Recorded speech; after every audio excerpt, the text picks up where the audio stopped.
I put every Navy SEAL on a pedestal. It's easy to do. It's easy to do. You read the books about them, you see movies about them, superhuman.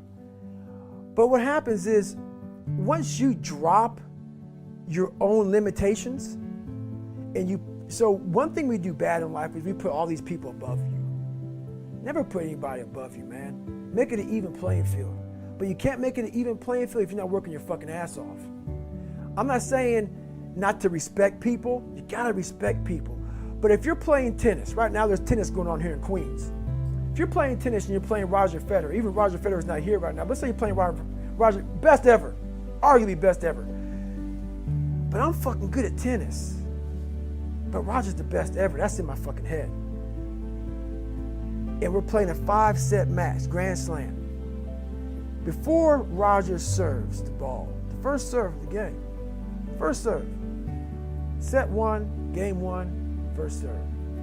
In your mind, you're thinking, man, that's the best fucking person in the world to serve. This is how I thought about Navy SEALs. So what happens is, 2 sets fly by. Roger fucking smokes you 6-0, 6-0, or 6-0, 6-1. You're like, wow, man, I can play with this motherfucker. But by the time you realize you can play with Roger Federer, it's too late. It's too late. So that's what I mean by that. Don't go into any competition of life, physical, mental, emotional, whatever it may be, too late. You gotta try so hard. Know that you've worked hard as fuck to be on the even playing field. So I did that. So once I did that, your eyes open up. So now you don't see Roger Federer as Roger Federer. You see him as a fucking tennis player. So now you're competing on the first serve. So you give yourself a chance to win. So when I went to Navy SEAL training, after my first Hell Week, second Hell Week, third Hell Week, I was like, man, I can compete with these guys. Not only compete with them, I'm gonna go another level. Because I started seeing, I put these guys and a lot of people on a pedestal. But it also hurt me. It hurt me too. Because when you put people on a pedestal, you expect people to be at a certain level. So I was living off of, wow, all these mythologies of what a special forces guy is. You get up, you don't sleep, you run on broken legs, I'm just like, I really fed into all that shit, man. So it actually helped make me who I am. But I started looking around, seeing, man, these are really, a lot of them are normal fucking guys. And that disappointed me, but it shouldn't have. My expectations were of myself. I was grouping everybody. So that's where I realized being uncommon amongst uncommon, it's really about yourself. It's you against yourself. It's not you against them. But it sounds like that because really these guys are uncommon. Once you become a Navy SEAL or whatever you become, a big CEO, you're now common again. So everybody looks at these guys as uncommon. But once you become one, we're all guys again. We're all in the same group of guys. We're all in the same fraternity. So how do you separate yourself from the best?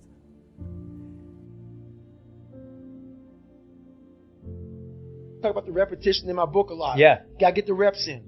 So now my conversation is this. I never set out to write a book.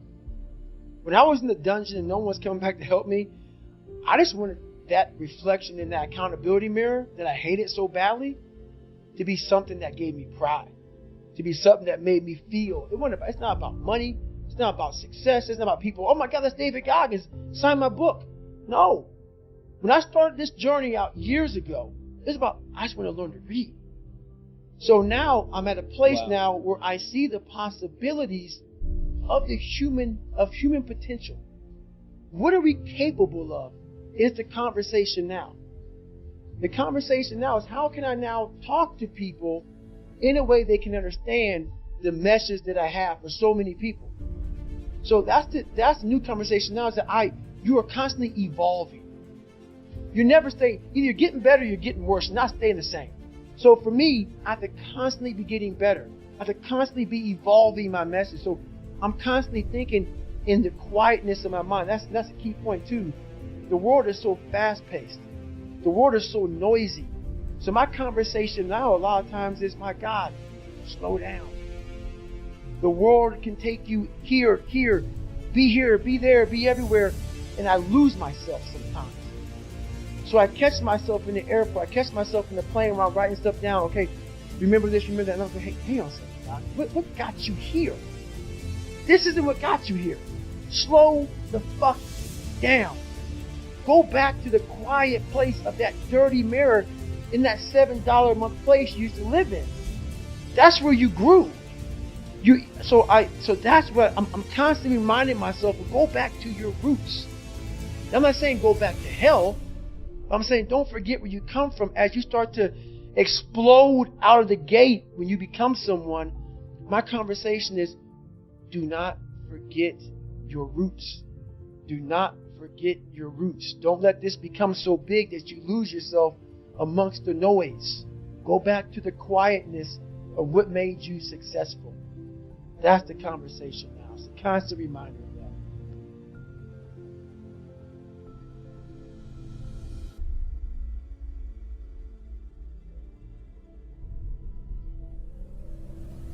That's where you find yourself. You find yourself when you're not comfortable.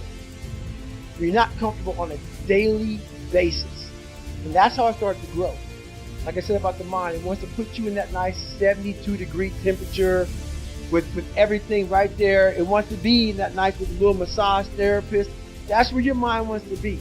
It doesn't want to be, and we're going to talk about Hell Week. So it doesn't want to be in Hell Week. In Hell Week, I was in 3 of them. I finished 2 of them in 1 year.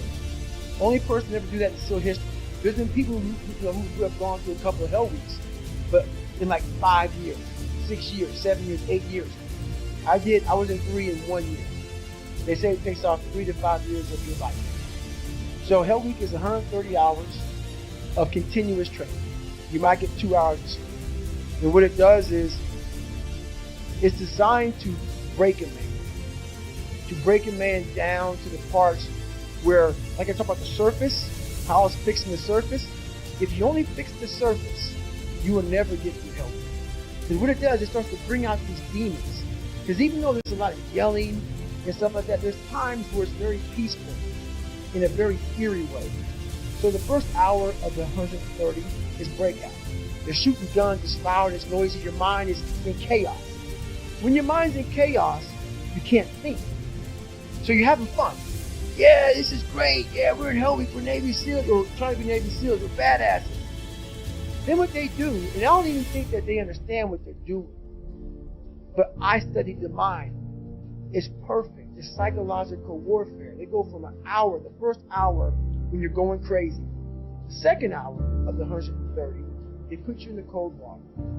It's called surf torture. Now they don't call it surf torture because it's a kinder, gentler word. It's called surf acclimation. They put you out there. No one's quit yet. It's only been an hour. Maybe a couple of guys have. And you're in the Pacific Ocean, which is never warm. You're all linked arms. You're sitting there and the waves are crashing over you. I went through winter Hell Weeks, which is cold. The Pacific Ocean is like 50 degrees. It was 49 this particular night in my 3rd Hell Week. And what it does is it makes your mind flip out. We've been doing this now for 3 weeks, being in this water. But for some reason now, the water is colder than it's ever been. It's not. Our minds are fragile. We can process a day. It's hard to process 130 hours. There's no end. There's no end. So the mind starts to ramp up. So you're sitting there, it's quiet, no one's yelling at you, you hear the ocean, shh, shh, and you're freezing. And your mind goes spastic. It starts to think, I have another 129 hours. You're not going home, you're getting yelled at, you can be frozen. So you panic, you freak out, and you want to quit. What I realized about the mind is those people who can be in that time and embrace that time and be in that moment and not allow the mind to go to 129 hours on hour 1. It's the control that we don't have in our minds. It's the control that you had to have for 3 months when you're miserable, when you're suffering, when you're laying on the floor, when you're doing all the disciplines it takes to be a monk. You cannot think about the whole process. It will make you, it will make you so insanely crazy. It's impossible. It's inhumane what I'm about to do to myself. You have to be able to break all these big, humongous, painful things in life down to the smallest molecule. That's all the brain can handle. The brain can't handle hours and hours and hours of suffering. But it can handle right now, I'm in the Pacific Ocean. And it's very cold. And this is what I'm doing. Don't think about the rest of it. So that's what I learned from Hell Week. That's what I learned from being in 3 Hell Weeks. That's what I learned from all the military. I went to Ranger School. I went to all these different schools to learn all of that. To learn how the mind processes. So I talk about theorists. I talk about practitioners. A theorist is a person who reads a book. Doesn't do it, reads a book, learns about something, and then talks about it. A practitioner is myself. A practitioner is a person like me. I wanted to be an expert in the mind. A mental toughness guy, beyond mental toughness. The only way to do that, in my eyes, is to put yourself in hell. Put it in hell repeatedly. Repeatedly put yourself in hell and study how you process it. And that's how I was able to come up with all these different ways, all these different tools to slow the mind down in hell. Because the mind just speeds up.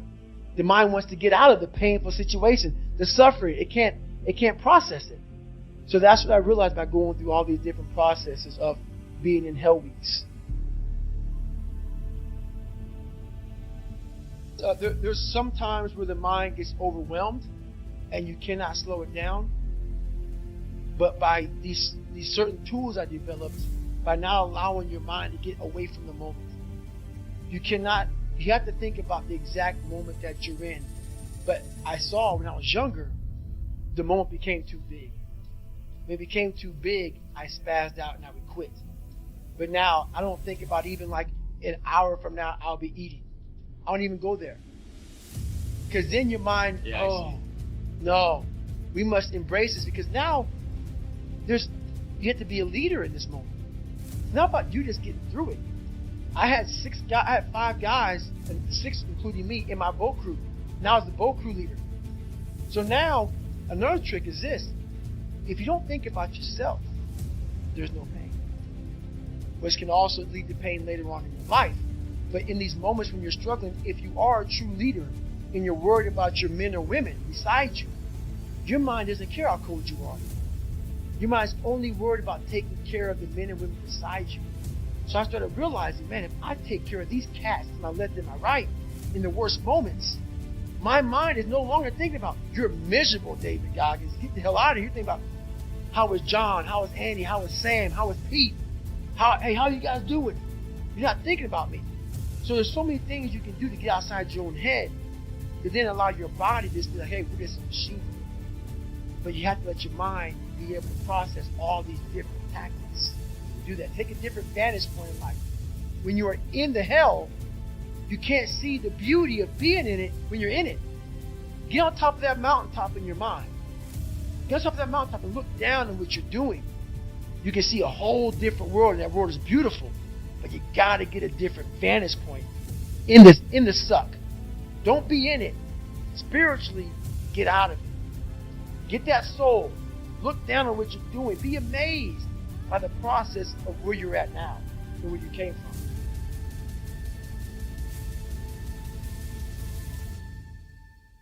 And I looked at my shit was, this is the perfect training ground to being a man. You know, a lot of people, like I was talking about taking the path of least resistance.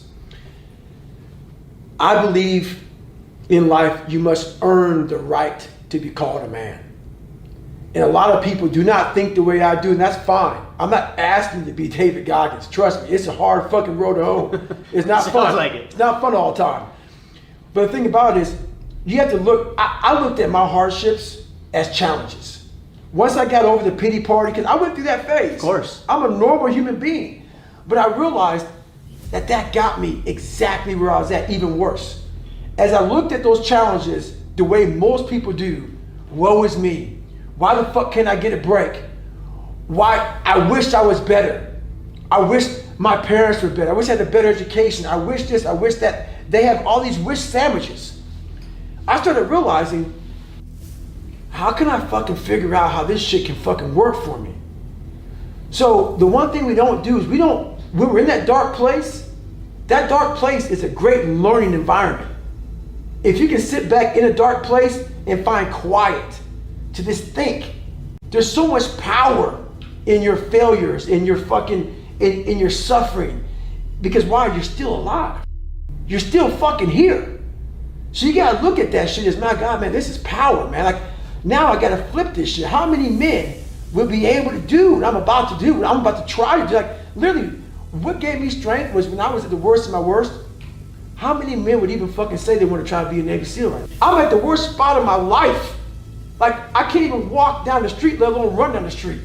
And I'm gonna now call a recruiter up and try to be a SEAL. There's a lot of power in that. But people don't see it there. They see it, man, that's stupid. I had this voice in the back of my head that I kept on running from. I was afraid of the water.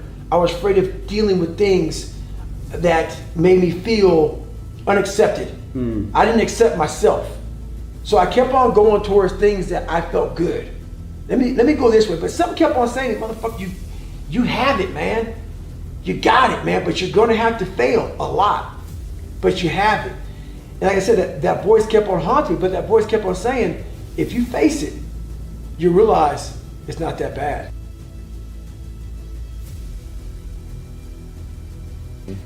I said, I'm tired of feeling the way I feel every day. I'm tired of how I feel. I'm tired of lying to myself, lying to people, and just being some piece of shit.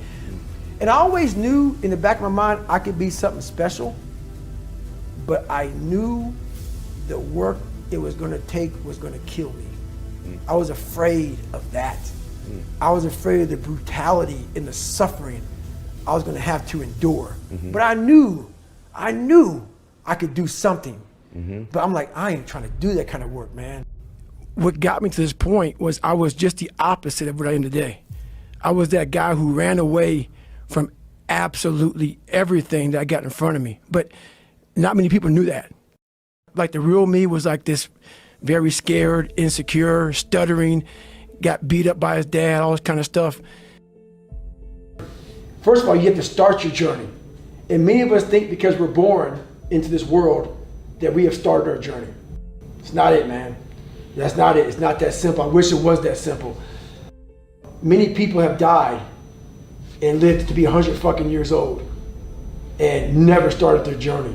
That journey starts when you start to meet yourself at that battle. When you start to battle yourself and start to break down those walls that you in society start to build in your own mind. Once you start to break down those walls, you've now started your journey. Your journey has to be hard at first. I couldn't run. The first thing about it was, so I said to myself, I'm gonna run 4 miles. My first run out the gate, I'm gonna run 4 miles. I ran a mile, I ran a quarter of a mile, walked home, sat on the couch depressed. I said, man, there's no way I can do this. But what I realized though, is I wasn't gonna give up. Because I already given up a million times. And I thought about, how would I feel at 50 years old if I gave up now? I mean, not to have, so I kept all this stuff in my mind. Basically, I started becoming obsessed. It didn't happen that night on the couch. Right. Over a period of time, I started becoming obsessed with studying, with weight, with being somebody, with making people who thought I was gonna be nothing kind of like feel like shit. I became obsessed with, you have to make this right. And the only person who could do it is yourself. So I became obsessed with just being obsessed. The reason why we go back to old habits is because our goals are too lofty. We're not achieving our goals fast enough. So what happens is, we're very impatient nowadays. For me, it was good. I didn't have a phone. I was out of this world by myself. It was a race against David Goggins. It wasn't a race against, God, I want to look good for this person or that person. It was me. I got to change myself. So for me, if I lost 5 pounds in a week, I got a feeling. I allowed myself to feel proud of that. I didn't look at, I got to lose 106 pounds. I'm like, man, I went from 297, now I'm 292. In 1 week, man, I'm killing it. We're not proud of ourselves for the small accomplishments. What we need is we need this monstrosity of a thing to happen and say, I did it. Nah. There's a process that you have to go through, and patience is the process. And if we don't have patience, after a week, I haven't lost 30 pounds, man, I'm done. I'm over it.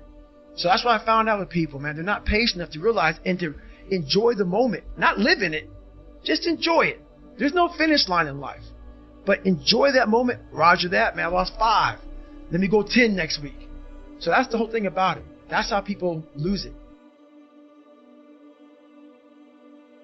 It starts with yourself, man. You got to start diving into those things that you are afraid of. You don't gain confidence by going to the spot that makes you feel good. It's going to be a false reality. And the second life gives you that challenge, all you want to do is go back to what made you confidence or what gave you confidence. Is that happy spot? No. What gives you confidence, what gave me confidence, was spending years at a kitchen table trying to learn how to read and write on my own. Realizing I can't learn the way you learn. I can't. But I can learn. What gives you confidence, not being afraid, is overcoming the fear. I used to stutter severely bad. So right now, I don't know how many people are going to watch this. You know what gives me confidence? Is knowing I no longer care if I sit here and start stuttering to you. Yeah. That's what gives me confidence, is facing these things, overcoming them. And maybe not overcoming them every day, but facing them and facing them and facing them. Pretty soon like this, you know what, man, this is where it's at. It's not in that comfort zone. It's in the discomfort zone is where my confidence is getting built. Mm-hmm. That's where it's getting built. But people want an easier answer. Yeah. There has to be an easier way. There's not. I'm sorry. I searched for it my entire life. You cheated, I did. You lied. I lied. I did everything. And I still felt empty. Mm-hmm. I coach a lot of people nowadays, billionaires, who call me on the phone and say, man, I'm still missing something. It's because they did what they were good at. And they have this beautiful family, 2-3 houses, cars, everything. Has everything in the world. On the outside looking in, like, my God, man, how can you be unhappy? I walk around with a backpack with all my stuff in it, and no car. Right. And I walk around, happiest person in the world. Have nothing. Happy as hell. It's because I found out the whole key to life. It's not in all that. You have to face yourself. So many people live to be 100 years old, and they die miserable, having everything, because they never examined. I call it my live autopsy. You never examine this. Happiness, peace, enlightenment, it's all up here, man. It's all up here. And when I start talking like this, people go, man, you know, no. It's the truth, man. Yeah, it is true. It's all up here. You just got to be willing to go and face it. And that's the hard part. I saw Rocky trained in the movie, but I see what I went through in real life. That movie's a fraction. That all those movies I watched that inspired me, they're all fractions of the real work I put into my life. And I don't ever talk about it enough. The amount of work I put into being who I am, I don't have enough time in the fucking day. Like, I don't talk about it. I don't brag about it. No one even knows about it. Like 99.9% of the shit I did to get to where I'm at today was alone. Alone. Out there running in cold, in heat, suffering, in pools, trying to swim. At home in a fucking room by myself, trying to teach myself how to read and write, how to study. You know, no one saw that shit. There was no video camera, there was no podcast, there was no Who's David Goggins. It was me. Just for me trying to get in the military, which everybody can do. It's easy. Just trying to learn how to read and write was something that blows Rocky away. So all these different challenges that I've been through in my life, I've easily, you know, I don't look at that movie the same way, because I'm proud of what I created, but I'm more proud I created it without an audience, without a cheering squad, without someone like, like you run the Boston Marathon and people love that race. They run so fast because for 26.2 miles, there's a motherfucker that's, come on, man, you got it, you can do it. You know who you are when there's no motherfucker out there when you're running. And you're at mile 75 of a 150-mile race, and ain't nobody cheering for you. You're broken, you're fucking defeated. It's you and you alone in your fucking head. And I stayed that way for the better part of 30 fucking years. Trying to figure this shit out. And once you figure it out, you look at everybody say, hey, so you're all broken now. Is that how you want to be? Yep. If you can feel, if I could put my brain in your fucking head, you said the same fucking thing. You would no longer think I was fucking crazy. You no longer think I was sadistic. You realize, motherfucker, this guy found it. There has to be something so deep in you that drives you. So what really does it for me is I know what we're capable of. And I know that most human beings aren't willing to go where I am.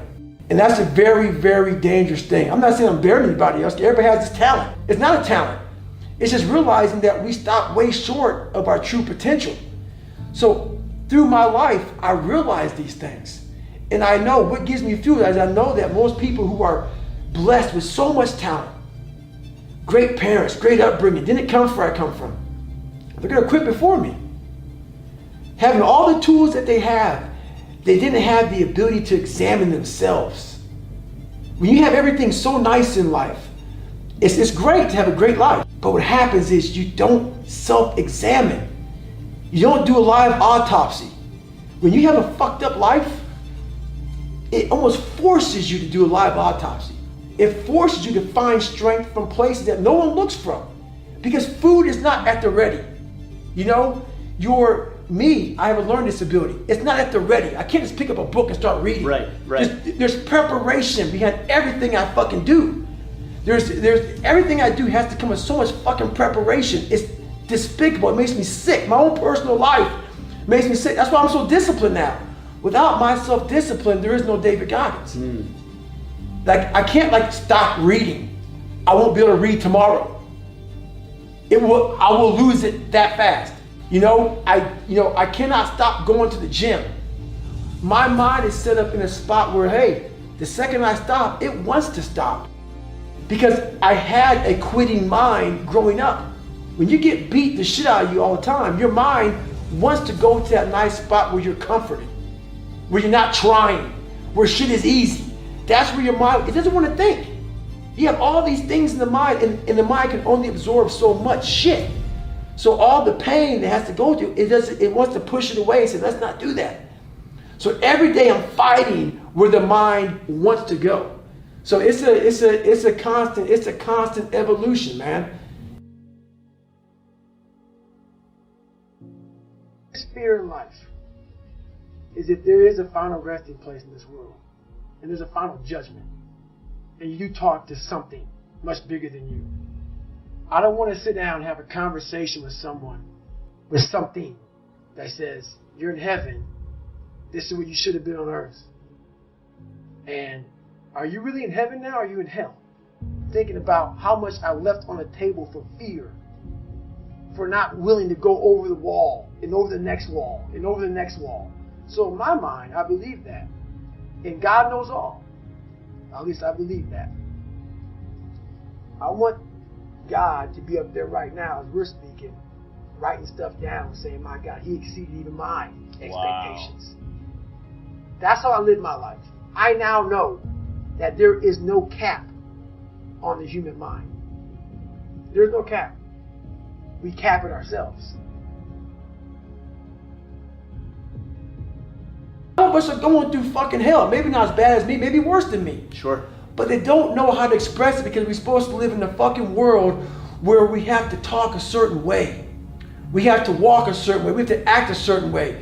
A kinder, gentler world. Nothing gets handled in that fucking world. You stay fucked up in that world. You stay in a world of things will get better because someone said they would, and I need to find peace.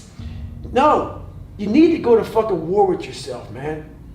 At the end of that fucking war, you'll sit back all damaged and bruised and scarred up and fucked up, and maybe your psoas muscles so tight that you may lose 2 inches on your fucking body. Who knows? But at the end of that fucking war, you're gonna sit back on a couch, maybe have a fucking glass of water. If you drink a beer, you drink a beer. The war may be 30 fucking years, but when it ends, you will know what the fuck it's all about then. And then you'll find your fucking peace. You'll find your fucking peace then. But until then, you'll always be searching to find that nice, kind book that guides you beyond all your personal suffering and shit. That miracles your fucking ass to peace. It doesn't happen, man. Maybe it does for some people, but you're just scratching the surface of real life.